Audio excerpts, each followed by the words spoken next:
Ya, Assalamualaikum warahmatullahi wabarakatuh. Kami dari Waalaikumsalam. kami dari Waalaikumsalam. kelompok 6 akan presentasi makalah perilaku organisasi. Anggota kelompok kami terdiri dari saya sendiri, Muhammad Fatu Ainur Rizky, Martinus Perdana Putra, Muslim Asidiki, Nana Rianti, Muhammad Reza, Diana, Hamdan Aji, Salma Salsabila, Mulyasha, Devri Akbar Hanimus Tariansyah, Safira Indah Pratiwi. Ya, mungkin selanjutnya akan dilanjutkan oleh teman-teman semua untuk latar belakang. Baik, di sini saya Muslim Asidiki akan membacakan latar belakang. Dalam era globalisasi dan kemajuan teknologi informasi yang sangat pesat, organisasi dituntut untuk tidak hanya mengejar tujuan ekonomi, namun juga memperhatikan aspek sosial dan lingkungan dalam proses bisnisnya. Salah satu pendekatan yang menjawab tantangan tersebut adalah konsep triple bottom line atau TBL. TBL bukan hanya menjadi prinsip etika dalam bisnis, tetapi juga berkembang menjadi alat ukur kinerja organisasi komprehensif. Pendekatan ini tidak hanya fokus pada keuntungan semata, tetapi juga mempertimbangkan kontribusinya terhadap masyarakat dan berkelanjutan lingkungan. Next. Dalam praktiknya, penerapan TBL secara strategis dapat mendorong organisasi membangun hubungan jangka panjang dan stakeholder, meningkatkan loyalitas karyawan melalui kegiatan tanggung jawab sosial perusahaan atau CSR, serta memperkuat reputasi di mata publik. Perkuliahan perilaku organisasi pada pertemuan ke-9 hingga 14 memperlihatkan bahwa kinerja organisasi sangat dipengaruhi oleh faktor internal seperti motivasi karyawan, gaya kepemimpinan, serta pengambilan keputusan yang efektif. Dengan demikian, makalah ini akan memfokuskan pembahasan pada dampak penggunaan TBL dalam peningkatan kinerja organisasi, baik dari sisi teori, data, maupun studi kasus aktual. Maksud dan tujuan. Makalah ini disusun untuk memberikan pemahaman mendalam mengenai konsep triple bottom line serta bagaimana implementasinya mampu mendorong peningkatan kinerja organisasi dari berbagai dimensi. Tujuan pertama, mengidentifikasi keterkaitan antara dimensi people, planet, dan profit terhadap perilaku organisasi dan proses pengambilan keputusan. Tujuan kedua, menganalisis dampak penerapan TBL terhadap motivasi kerja, kepuasan karyawan, serta efisiensi kinerja organisasi. Tujuan ketiga, memberikan rekomendasi berbasis literatur dan praktik lapangan terkait implementasi TBL yang efektif di organisasi Indonesia. Selanjutnya akan saya lanjutkan, yaitu tentang manfaat makalah. Makalah ini diharapkan memberikan manfaat dalam dua dimensi, yaitu teoritis dan praktis. Lebih lanjut, bagi mahasiswa dan kalangan akademik, makalah ini juga dapat menjadi referensi dalam memahami bagaimana teori-teori perilaku organisasi seperti teori kepemimpinan, motivasi, dan pengambilan keputusan dapat diimplementasikan secara nyata melalui pendekatan TBL dalam kehidupan organisasi sehari-hari. Secara teoritis, makalah ini dapat memperluas wawasan akademik mengenai hubungan antara perilaku organisasi dan keberlanjutan melalui penerapan TBL. Dan secara praktis, makalah ini dapat menjadi sumber inspirasi bagi manajer dan pemangku kebijakan dalam membangun sistem pengelolaan organisasi berbasis TBL. Terdapat 5 permasalahan. Yang pertama yaitu ketidakseimbangan fokus triple bottom line.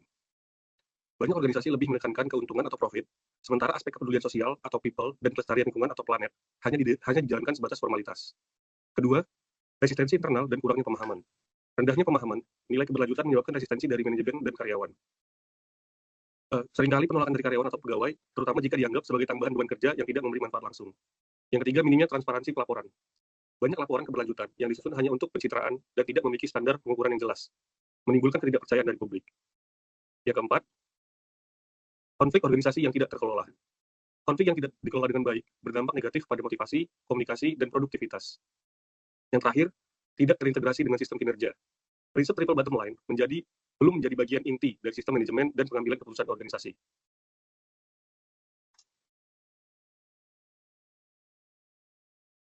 Kepada Kak Diana, boleh lanjut presentasi? Baik, Kak. Selanjutnya, belum ditampilkan ya. Fakta dan data BSI Bank Syariah Indonesia. Satu, contoh konkret Bank Syariah Indonesia aktif melakukan pembiayaan ramah lingkungan seperti pembiayaan panel surya untuk rumah tangga dan perusahaan serta menyalurkan dana CSR ke berbagai program pemberdayaan ekonomi masyarakat. Sejalan dengan prinsip keberlanjutan dalam maqasid syariah dan nilai-nilai keberlanjutan dapat diadopsi oleh sebagian jenis organisasi BSI 2023.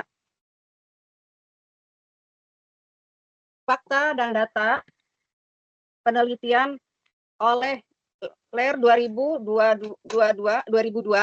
menunjukkan bahwa hanya sekitar 30% dari perusahaan publik di negara berkembang yang benar-benar mengukur dampak sosial dan lingkungan mereka secara terstruktur.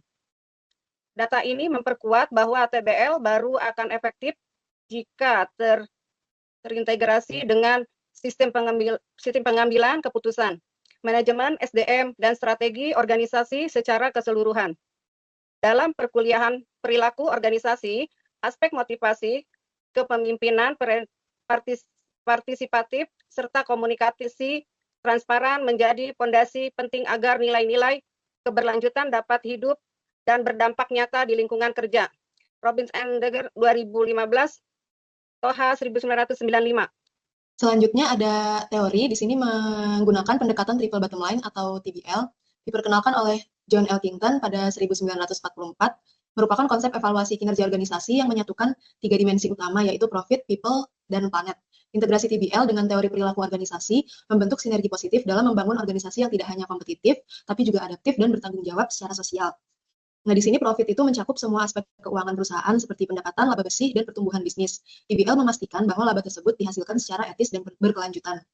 Kemudian dari sisi people, ini berkaitan dengan kesejahteraan sosial, kesejahteraan karyawan, hubungan dengan komunitas, dan dampak positif perusahaan pada masyarakat secara keseluruhan, mencakup kebijakan karyawan yang adil, program pelatihan dan pengembangan, serta keterlibatan dalam kegiatan sosial dan amal. Sementara dari sisi planet ini mencakup semua aspek dampak lingkungan dari operasi perusahaan seperti pengelolaan limbah, penggunaan sumber daya alam, dan upaya perlindungan lingkungan. Selanjutnya ada penerapan teori triple bottom line. Dalam penerapan TBL ini, inisiatif sosial seperti pelatihan, pengembangan karyawan, serta keterlibatan sosial menjadi faktor motivator yang dapat meningkatkan keterikatan karyawan dengan organisasi. Kemudian menurut teori McClellan, TBL yang menekankan aspek people memungkinkan organisasi untuk membangun hubungan interpersonal yang kuat antar anggota tim, meningkatkan kerjasama, dan memperbaiki suasana kerja. Menurut Robbins and Judge tahun 2015, dilihat dari sisi budaya organisasi, ketika sebuah organisasi itu menginternalisasi prinsip-prinsip TBL ke dalam budaya kerjanya, maka seluruh proses bisnis akan diwarnai oleh kepedulian terhadap dampak sosial dan lingkungan. Karyawan akan lebih sadar terhadap tanggung jawab kolektif mereka sebagai bagian dari masyarakat dan ekosistem global. Nah, ini ada dampak konflik organisasi pada aspek TBL.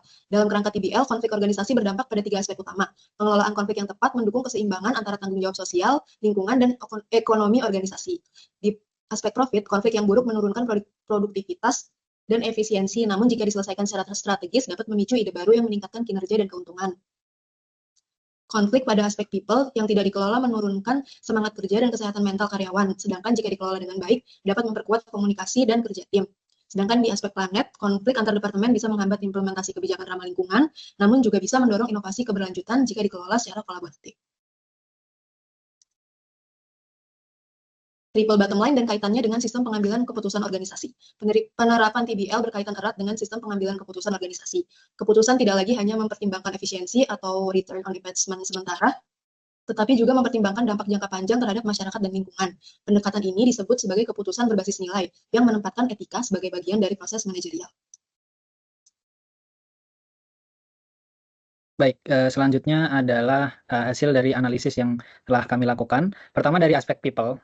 Perusahaan yang menerapkan TBL memang secara serius menunjukkan peningkatan motivasi dan loyalitas karyawan.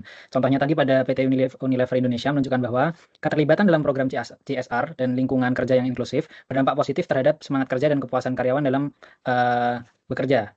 Dalam hal ini, teori motivasi itu selaras dengan prinsip bahwa karyawan akan lebih termotivasi apabila pekerjaan mereka memiliki makna sosial dan kontribusi nyata terhadap masyarakat. Selanjutnya dari aspek planet, upaya perusahaan dalam mengurangi dampak lingkungan juga menciptakan efisiensi biaya. Program pengolahan limbah, efisiensi energi, dan inovasi produk ramah lingkungan dapat menurunkan biaya operasional dalam jangka panjang. Misalnya, PT Unilever melaporkan bahwa penerapan sistem produksi berbasis keberlanjutan itu berhasil mengurangi konsumsi energi hingga 50%, yang berkontribusi terhadap peningkatan laba perusahaan karena adanya pengurangan biaya. Selain itu, perusahaan seperti Bank Syariah Indonesia juga menyalurkan pembiayaan hijau dan pembangunan kesadaran keberlanjutan dalam model bisnisnya, menunjukkan bahwa sektor jasa keuangan pun mampu mengintegrasikan TBL secara strategis. Hal ini juga memperkuat relevansi pendekatan TBL dalam berbagai jenis organisasi, termasuk lembaga berbasis nilai keagamaan. Dan yang ketiga dari aspek TBL ini adalah profit. Perusahaan-perusahaan yang konsisten dalam menjalankan prinsip TBL cenderung memiliki reputasi yang lebih baik, tingkat kepercayaan publik yang tinggi, serta loyalitas pelanggan yang lebih kuat. Semua ini berdampak positif pada performa finansial jangka panjang. Kepercayaan pasar terhadap perusahaan yang bertanggung jawab secara sosial dan lingkungan menjadi modal reputasi yang sulit tergantikan. Ini sejalan dengan teori bahwa keberhasilan keuangan dalam jangka panjang sangat dipengaruhi oleh hubungan sosial yang sehat dan legitimasi publik. Namun demikian, walaupun keberhasilan ini terlihat, tetapi tetap ada tantangan-tantangan yang muncul. Salah satu tantangan utama adalah masih banyaknya perusahaan yang menjalankan TBL secara simbolik. Mereka menyusun laporan keberlanjutan hanya untuk memenuhi kewajiban hukum atau pencitraan, bukan sebagai komitmen nyata. Oleh karena itu, mungkin solusi yang ditawarkan adalah organisasi perlu menyelaraskan lagi TBL dengan sistem manajemen kinerja, menyusun KPI yang mencakup dimensi sosial dan lingkungan, serta melibatkan seluruh lapisan organisasi dalam implementasinya. Pentingnya pendidikan internal, pelatihan keberlanjutan, dan insentif berbasis nilai adalah langkah strategis yang dapat diambil. Selanjutnya akan disampaikan oleh rekan saya, Mbak Safira. Jadi kesimpulan yang dapat diambil, penerapan triple bottom line terbukti meningkatkan kinerja organisasi secara menyeluruh dengan mengintegrasikan dimensi profit, people, dan planet, sehingga organisasi tidak hanya berorientasi kepada keuntungan ekonomi, tetapi juga pada nilai sosial dan keberlanjutan lingkungan. Hal ini selaras dengan teori perilaku organisasi, terutama dalam hal motivasi kerja, kepemimpinan transformasional, dan budaya berkelanjutan. Studi kasus yang sudah kita ambil tadi, PT Unilever Indonesia dan Bank Syariah Indonesia, menunjukkan bahwa keberhasilan triple bottom line bergantung pada sinergi antara nilai kerja, nilai keberlanjutan, dan manajemen internal yang adaptif. Meski demikian, implementasi TBL masih menghadapi tantangan, terutama jika hanya dijalankan secara simbolik tanpa integrasi nyata dalam pengambilan keputusan. Oleh karena itu, TBL perlu dipahami dan diterapkan sebagai alat strategis yang didukung penuh oleh kepemimpinan, struktur organisasi yang responsif, dan budaya kerja yang terbuka terhadap perubahan. Di sini kami menyusun saran sebagai berikut. Disarankan agar setiap organisasi mulai mengadopsi prinsip triple bottom line secara bertahap dan terstruktur. Manajemen puncak perlu memberikan contoh nyata dalam penerapan nilai-nilai keberlanjutan, serta menciptakan sistem insentif yang mendukung perilaku positif pada organisasi. Selain itu, perlu dilakukan pelatihan internal untuk meningkatkan pemahaman seluruh karyawan tentang pentingnya keberlanjutan. Organisasi juga diharapkan mengembangkan sistem pengukuran kinerja yang mencakup indikator sosial dan lingkungan secara kuantitatif dan kualitatif.